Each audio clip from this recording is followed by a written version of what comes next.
Hi, I am James Carvel. And I am Mary Matlin. Those of you who know us are probably wondering why the duct tape is not on James' mouth, where it should be. Well, our friend Bob had the second surgery on his larynx, and has been under strict instructions not to speak.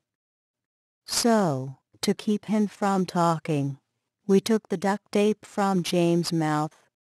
But Bob did not want to miss out on the opportunity to report on the accomplishments of the Northwest team at the External Affairs annual meeting. So, he enlisted several Avatar friends like us to help him, and has taken some literary license to report on 2009. After his presentation, Bob will take questions, but, unfortunately, since this is being recorded in late January, he will not be able to provide any answers. For each of the segments, his helpers will highlight what is unique to that area. First will be Sandy Sanderson, and helping report is Colin Powell. It's a real pleasure meeting you, General Powell, and we appreciate you offering to help my husband report on Sandy's activities. I think with your unique background and understanding of leadership and achieving objectives, you can offer some valuable insight into Sanderson's year. Thank you. I do not often speak in public, but I'm honored to be asked for a few comments about Mr. Leonard G. Sanderson. I will mention what was unique in his area, and some insight as to how he accomplished what he did.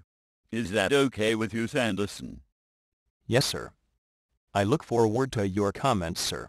Okay. Let me begin.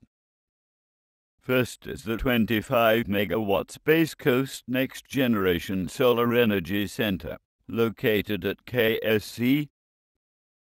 Next is the modernization of the Cape Canaveral plant to 1,250 megawatts of combined cycle generation. This is a move that will save customers hundreds of millions of dollars. Last of Sanderson's major projects is the Florida Energy Secure Gas Pipeline, traveling 300 miles in 14 counties. The pipeline represents some new and unique challenges. Sanderson in particular had to deal with a lateral traversing almost the entire county. Sanderson, I noticed that you have a lot of service ribbons, including some new ones. Please tell us what they represent. Well, the first one is the Golden Eagle Award by Boy Scouts of America. Next is the Lifetime Achievement Award by the Marine Resources Council. This one is for being selected honorary chairman of 2009 Onyx Awards, recognizing excellence and achievement within the African American community. And finally, this one is for renewing the Malabar franchise, 17 August 2009. Sanderson has a unique approach to dealing with potential opposition. Through his trusting relationships, he has acquired the use of an Ohio-class submarine, equipped with 24 Trident ballistic missiles. Welcome aboard the USS Florida, SSGN 728. A nuclear-guided missile submarine. Let's go on inside. Behind me are the missile launch tubes. Sufficient explosive power to completely flatten a small country. When I put Sanderson in charge of this, he will be carrying a really big stick, and people will tend to listen to him. Now, just align the torpedo up on the anti-transmission line crowd. Set the range to 500 clicks, and press the fire button. Poof! No more protesters. It's so easy, even a blonde can do it. Just aim at the protesters, and push this button. Wow, that is cool. So, You can see that Sanderson does have an unique ability to command resources to achieve the company's objectives.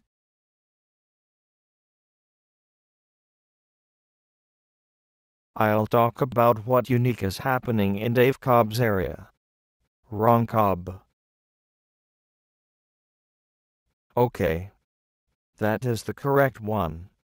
For those of you who are not familiar with Dave's area, it has several interesting characteristics. First, it is geographically large, the size of a small state. Second, there are several IOUs and numerous municipal and cooperative electric utilities in his area.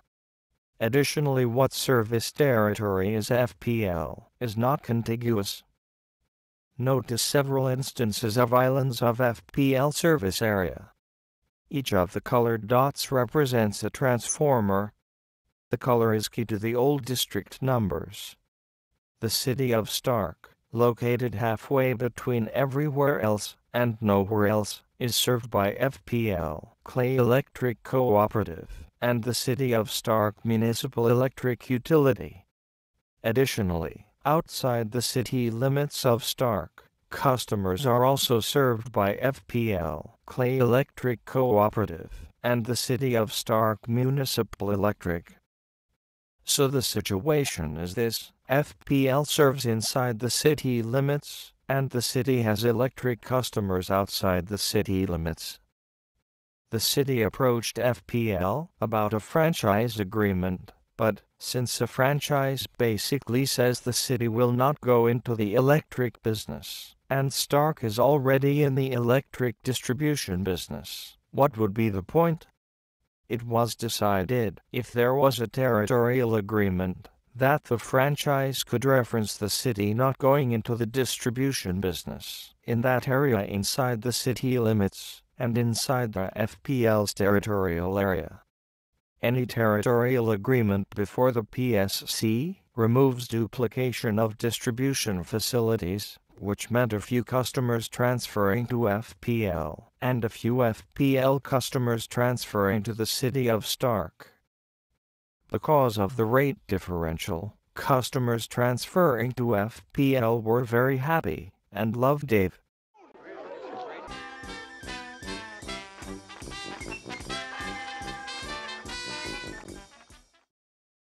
To say those leaving FPL for Stark are unhappy is a gross understatement.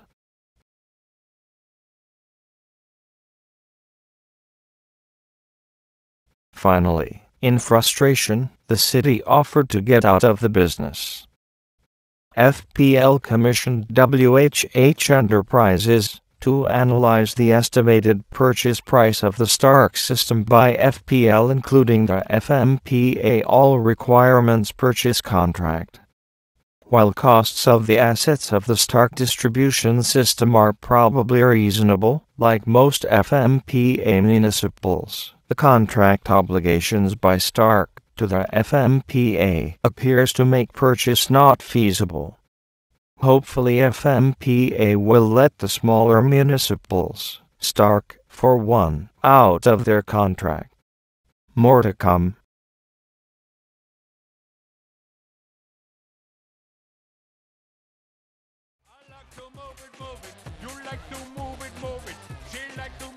Hi. I am Mort, and that is my king, Julian. Our Northwest team works better when we feel good about our jobs, community, and ourselves. Bev and Vicky did a lot last year to help us feel that way. If we can turn the music down a little, I would like to share just a few activities that Beverly and Vicky coordinated. Thanks for turning down the music. Now, I would like to share just a few activities that Beverly and Vicky coordinated. All girls all over the world. Original King Julian. What a case, man. I love how all the girls they love to move their bodies. When you move your body, you know, move it nice and sweet and sassy. Right? As you can see, our activities ranged from interesting United Way kick-off luncheons, various walks, to even a night with the Cubs, and animal food and school drives. I like to move it, move it. I like to move it, move it. I like to move it, move it. You like to move it. I like to move it, move it. You like to move it, move it. Of course, the lunches didn't always work out as planned, but it was still good for morale. I love how all the girls they love to move their body. When you move your body, you know move it nice and sweet and sassy. Alright? For Bob, a couple of items that may be of interest. In trying to expand his stakeholder base, he found out that some environmental kids and me, a big red panda named Ray Ray, lived in a tree and we receive tree mail about environmental topics. So he decided to write us and encourage us to visit FPL's combined cycle Sanford power plant. We produced a segment on the plant, and, although a little hokey, remember this is good for 10-year-olds. It did show FPL in a good light. Dear Enviro Pals, my name is Bob. I work for the Florida Power and Light Company at a really cool power station in DeBerry, Florida. We're a natural gas plant that uses an innovative method to keep the air as clean as possible and make electricity 40% more efficient. I would really like to show you our power station. Your friend, Bob. Wow, with all that's happened today, a power station sounds like a great place to visit, Ray Ray. Yeah, it'll be interesting to see what resources it uses to make power. Ray Ray, why don't you use the green screen to go and learn more? And we'll stay here with the kids and watch your adventure. That way, we can tell how other places outside of Naturia make their power. Power station, here I come. I'll be back in a flash.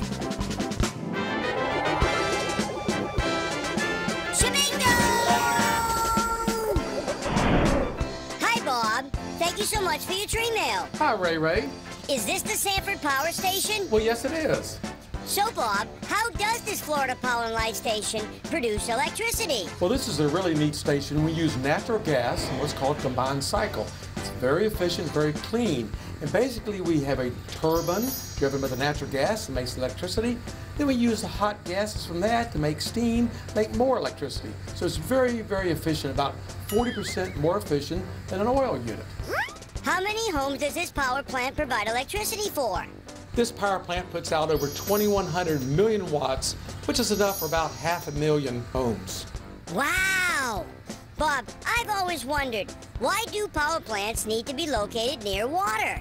Well, like I mentioned, this plant uses steam, so we need the water to cool the steam back down. For that, we actually have a 1,100-acre lake here. So, what is Florida Power and Light and other power plants doing to support energy conservation? Well, first, when we need to build a power plant, the first thing we look at is conservation. That's always the next method of generating electricity, but actually having people... I can't wait to tell my friends about the power station and what we all can do to conserve energy. Okay, I better get going. Bye, Bob. Bye, Ray Ray. Thanks for coming by. Shabingo! Inspiration, we all need for our imagination. Okay, boys and girls, how about a big thank you for all the nice people who power and light up our world? The other item concerns the success we had with a problem, but need to continue to implement.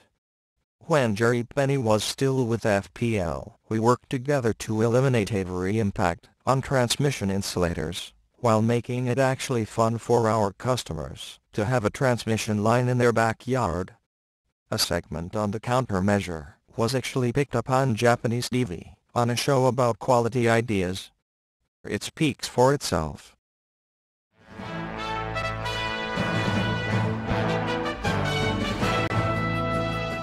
詰めた2人は小さな声であえて殺害するつもりはなかったと述べました。弁護人は無罪を主張するなど全面的に争う方針でしたんですけど、絶対いいアイデアだと思います。花火なんかも This is Hiroko Shinohara reporting for Asahi Broadcasting News from Florida. Today, I'm reporting on an award given for an innovative method for protecting transmission lines from the damaging impact of buzzard. Florida Power and Light, a leader in creative ideas, has come up with a groundbreaking concept for keeping birds away from their transmission lines while increasing stakeholder satisfaction.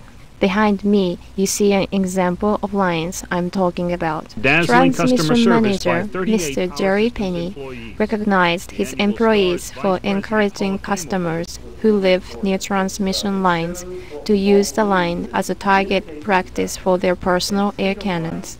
Pneumatic cannons are the latest craze in America. Driven by an air compressor with a battery-powered sprinkler bulb, the cannons has interchangeable and several tubes. Although useful for launching small animals, chickens are preferred. Mr. Penny encourages the use of old Easter eggs and small fruit. During normal line patrol, targets are placed on structures that have been identified as high probability for birds. The actual launching at the target can bring hours of joy and satisfaction to our customer.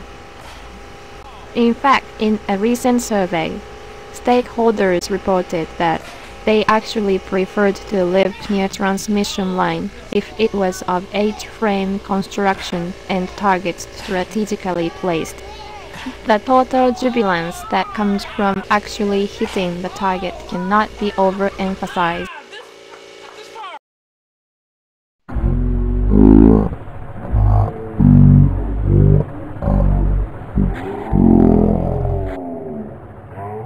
The new design calls for larger tank in order to allow our line neighbors to launch melons, pumpkins, and small rodents. Good morning, Cal. Glad to meet you, and thanks for offering to help tell our story. I have not been able to drive lately, so this is my driver and wife, Bobby. Hi Cal. It is a pleasure to meet you, and thanks for helping Bob. Nice to meet anyone from Florida Power and Light. How can I help? Well, Cal, I know you are familiar with the west coast of Florida, and they are building a new baseball complex in Charlotte's area. And Ray's daughter plays college baseball, so I thought, since you have some involvement with baseball, you can give details of 2009 on the west coast. I will be glad to share with you some of the accomplishments that Charlotte and Ray achieved last year. First is an exciting project they both were involved with, the Next Generation Solar Energy Center, located in DeSoto County. At 25 megawatts and more than 90,500 solar panels, it is the largest solar photovoltaic plant in the country. The successful groundbreaking was attended by the President of the United States. Lou Hay and his visionary leadership at Florida Power and Light. It's an example of a company that is doing well by doing good. With the flip of a switch, FP&L has moved the solar panels behind me into a position where they can catch the sun's rays. Wow, that is pretty cool. But what else were Ray and Charlotte working on? I understand that each is involved with another large solar project.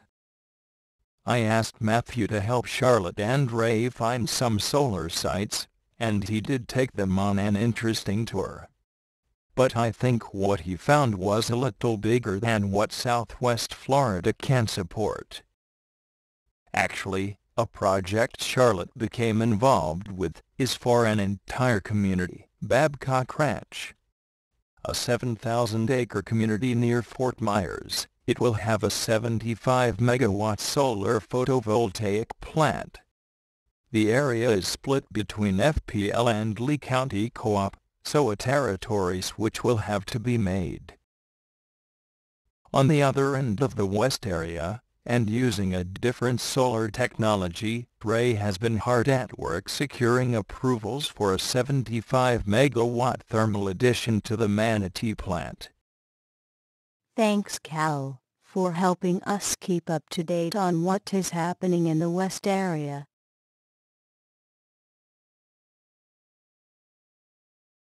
For those of you who may not know me, I'm Monk.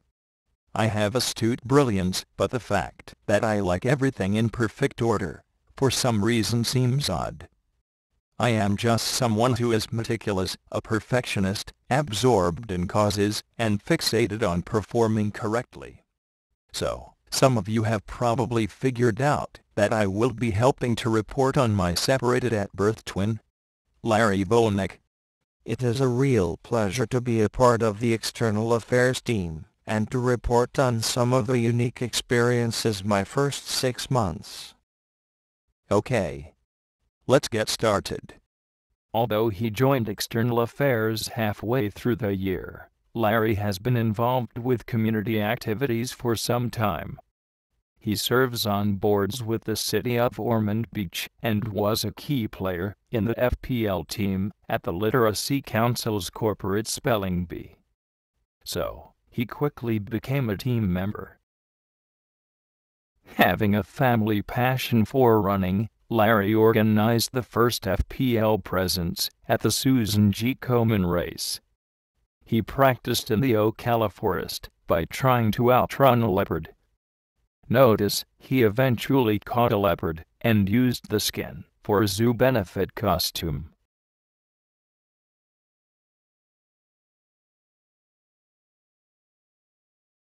As a private pilot, Larry has special skills that can help us. For example, there was an issue with the transmission line near the Sanford airport. Larry was able to talk their language and resolve the FAA's concerns. Immediately after joining the department, Larry was introduced to the Energy Secure Gas Pipeline and the rural community of Geneva. Not in Switzerland, but in rural eastern Seminole County. The opportunity presented to Larry was how to overcome the first reaction of, "What can we do to stop this?"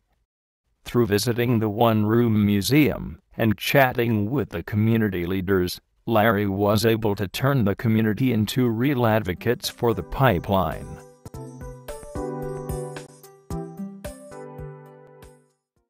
Well, that is the report on the Northwest area.